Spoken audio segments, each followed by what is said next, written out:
Hello students. आज हम लोग इस सत्र में यूपी बोर्ड 11th का second chapter of short story का दूसरा चैप्टर आफ्टर 20 ईयर्स पढ़ेंगे, जिसे ओ हेनरी ने लिखा है। ओ हेनरी का वास्तविक नाम विलियम सिडनी पोर्टर था और ये शुरू में तो एक बैंक में टेलर का काम करते थे, लेकिन बाद में इन्होंने पेन नेम उपनाम से ओ हेनरी नाम से लिखना शुरू कर दिया शॉर्ट स्टोरी। तो बहुत बड़े शॉर्ट स्टोरी राइटर थे। ये न्यूयॉर्क में रहते थे, आजीवन न्यूयॉर्क में ही रहे। आज हम लोग जो कहानी पढ़ रहे हैं वो है आफ्टर 20 ईयर्स, 20 साल बाद। तो 20 साल बाद ये कहानी बहुत ही रोचक होने वाली है। तो आप लोग पूरे मन से इसको सुनेंगे 2 से 3 बार, तो निश्चित रूप से ये कहानी आपको समझ में आ जाएगी। आइए शुरू करें कहानी आफ्टर 20 ईयर्स। जिम्मी वेल्स और बॉब 2 घनिष्ठ मित्र थे। वे दोनों न्यूयॉर्क में रहते थे। जिम्मी वेल्स 20 वर्ष का था और बॉब 18 वर्ष का था। दोनों का पालन पोषण न्यूयॉर्क में 2 सगे भाइयों जैसा हुआ, फिर भी उनकी विचार स्वभाव अलग अलग थे। जिम्मी के लिए न्यूयॉर्क संसार में सर्वोत्तम स्थान था। वह अपनी स्थिति से संतुष्ट था। वह ईमानदार, सत्यवादी और कर्तव्यपरायण व्यक्ति था। वह धन और सांसारिक सुखों के पीछे नहीं दौड़ता था, जबकि बॉब का स्वभाव तो एकदम इससे अलग था। बॉब साहसी और अधिक धन कमाना चाहता था। वह धन कमाने के लिए कुछ भी कर सकता था। उसके लिए धन ही सब कुछ था। वह भले बुरे में अंतर नहीं समझता था। He wanted to earn money anyhow। एक शाम रात्रि 10 बजे दोनों ने बिग जो ब्रैडी नामक रेस्टोरेंट में भोजन किया और बातें की, आपस में बातें की। बॉब धन कमाने के लिए पश्चिम में जाना चाहता था। जिम्मी तो किसी भी दशा में न्यूयॉर्क छोड़ने को तैयार ही नहीं था। दोनों ने आपस में विदा ली और वादा किया कि 20 वर्ष बाद, आज से ठीक 20 वर्ष बाद रात्रि के 10 बजे उसी रेस्टोरेंट बिग जो ब्रैडी में ही मिलेंगे, ताकि वे एक दूसरे के प्रगति को जान सकें। एक दिन सायंकाल एक पुलिसमैन, जो कि जिम्मी वेल्स ही था, ये गश्त पर था। हल्की हल्की ठंडी फुहारें पड़ रही थीं। सभी दुकानें बंद थीं। रात्रि के लगभग 10 बजने वाले थे और यह सिपाही अर्थात जिम्मी वेल्स जब चल रहा था तो बड़े प्रभावपूर्ण ढंग से चल रहा था और दरवाज़ों को चेक करता हुआ चल रहा था कि वे ठीक प्रकार से बंद हैं या नहीं।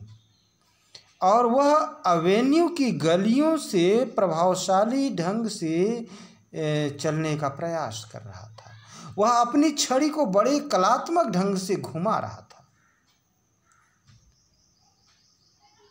हार्डवेयर स्टोर के दरवाजे पर उसने एक व्यक्ति को खड़े हुए देखा और उसकी तरफ बढ़ा। देखा तो उसके मुंह में बिना जली हुई सिगरेट थी। पुलिसमैन ने तो कुछ कहा नहीं, लेकिन जो हार्डवेयर स्टोर के दरवाजे पर व्यक्ति खड़ा था उसने बताया अपने से ही कि कोई बात नहीं सर, बस ऐसे ही यूं ही मैं एक मित्र की प्रतीक्षा कर रहा हूं और मैं और वह 20 साल पहले यहाँ मिले थे और आपस में निश्चय किए थे कि हम लोग यहाँ ठीक 20 साल बाद यहाँ मिलेंगे। पुलिसमैन ने कहा, बात कुछ दिलचस्प मालूम पड़ती है। कहा, हाँ हाँ, मैं आपको बताऊं कि वो मेरा मित्र वो दुनिया का सबसे अच्छा मित्र है और निश्चित रूप से वह मुझसे मिलने आएगा। He is the staunchest chap in the world, ऐसा शब्द उसने बोला अपने मित्र जिम्मी वेल्स के लिए। तो बड़ी देर तक वार्ता हुई। इसी बीच हार्डवेयर स्टोर के दरवाजे पर खड़ा व्यक्ति जब अपनी माचिस की तीली जलाई तो उसने उस तीली की रोशनी में बॉब को पहचान लिया। अब उस आदमी ने उस चेहरे को पहचान लिया, सिपाही ने चेहरे को पहचान लिया। उसके दाहिनी आँख की भौं के समीप में सफ़ेद दाग था और यह आदमी अपने मित्र जिम्मी वेल्स से मिलने आया था। जब जिम्मी वेल्स सारा कुछ समझ गया तो पूछा कि भाई मैं तो चलता हूँ, उम्मीद कीजिए कि आपका मित्र आ जाए। चलते चलते थोड़ी दूर आगे बढ़ा तो पूछा कि कब तक इंतज़ार करोगे। उसने कहा, कुछ नहीं तो कम से कम आधे घंटे तक इंतज़ार करूँगा और निश्चित रूप से अगर वह इस दुनिया में है तो मुझसे मिलने ज़रूर आएगा। तो फिर क्या हुआ कि जिम्मी वेल्स चला गया, यानी सिपाही चला गया और एक दूसरे सफ़ेद वर्दी में, प्लेन क्लॉथेज में एक दूसरे सिपाही को दूसरी गली से भेज दिया। और वह आदमी, वह सिपाही जो प्लेन क्लॉथेज में आया, सीधे उसके पास गया, कहा कि क्या तुम बॉब हो?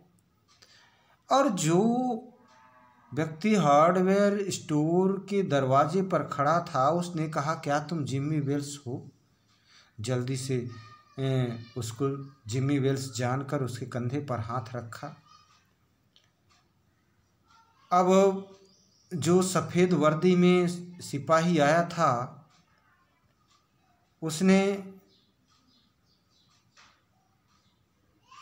कहा कि चलो हम लोग कुछ उजाले में चलते हैं ताकि एक दूसरे के बारे में और अधिक जान सकें। एक परिचित स्थल पर चलते हैं जहाँ एक कुछ बातें कर सकें। अब ये दोनों चले जा रहे हैं। वह बॉब कोर्ट में घुसा, अपनी कहानी बके चला जा रहा है, बताया जा रहा है कि मैंने ऐसा किया वैसा किया, मैंने खूब धन कमाया। अब ये दोनों जब एक ऐसे स्थान पर पहुँचे जहाँ एक स्टोर पर एक दीपक जल रहा था, लैंप जल रहा था, तो अचानक से एक दूसरे की तरफ मुड़े। उस दवाई के स्टोर पर, मेडिकल स्टोर पर रोशनी में एक दूसरे के चेहरे को देखने के लिए। और जैसे ही उस हार्डवेयर स्टोर के दरवाजे पर खड़े होने वाले व्यक्ति अर्थात बॉब की नज़र उस व्यक्ति के चेहरे पर पड़ी तो बड़ी तेज़ी से अपने हाथ को खींच लिया और कहा कि तुम जिम्मी वेल्स नहीं हो सकते, क्योंकि जिम्मी वेल्स की नाक रोमन थी और कहा माना कि 20 वर्ष का समय एक लंबा समय होता है, लेकिन इतना भी लंबा समय नहीं होता कि एक व्यक्ति की नाक चपटी से नुकीली हो जाए। उस सफ़ेद वर्दी के पुलिसमैन ने कहा कि हाँ, 20 वर्ष का समय एक लंबा समय होता है और इस 20 वर्ष के समय में एक अच्छा व्यक्ति बुरा व्यक्ति बन सकता है। का Bob, you are under arrest. और इससे पहले कि हम लोग पुलिस स्टेशन चलें, पहले ये नोट पढ़ो। तो नोट जिमी वेल्स ने उस सफ़ेद वर्दी वाले पुलिसमैन को दिया था। उसमें लिखा था कि बॉब, हम लोग ठीक समय पर ठीक स्थान पर एक दूसरे से मिल लिए। चूँकि शिकागो पुलिस से तार आया था तुमको अरेस्ट करने के लिए, मैं इस काम को स्वतः तो नहीं सकता था, इसलिए मैं सीधे चला आया और अपनी आइडेंटिटी को छुपाए रखा और दूसरे सिपाही को तुम्हें अरेस्ट करने के लिए भेजा। और ऐसा तुम्हारा जिम्मी वेल्स ऐसा लिखकर भेज दिया। अब क्या हुआ कि ये जब पढ़ रहा था नोट तो बॉब के हाथ कांप रहे थे। जब उसने पूरा पढ़ लिया तो कहा कि चलो हम लोग पुलिस स्टेशन चलें, तुम्हें शिकागो पुलिस की ज़रूरत है। तो प्यारे बच्चों, दोस्तों, विद्वान साथियों, ये थी कहानी आफ्टर 20 ईयर्स, 20 साल बाद, जो 11th क्लास में यूपी बोर्ड के 11th क्लास में प्रेस्क्राइब्ड है और सेकंड चैप्टर है। आप जानते हो कि 2 शॉर्ट आंसर टाइप क्वेश्चन पूछे जाते हैं 4 मार्क्स के, 8 मार्क्स का आता है। तो नॉन डिटेल्ड स्टडी है, शॉर्ट स्टोरी। तो कहानी 2 बार सुन लेने से चैप्टर काफ़ी कुछ क्लियर हो जाता है।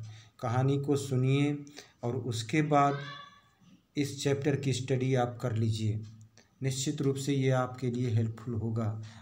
और अगर आपको पसंद आती है तो लाइक कीजिए, शेयर कीजिए और अपने वैल्यूएबल कमेंट्स भी कीजिए। Thank you.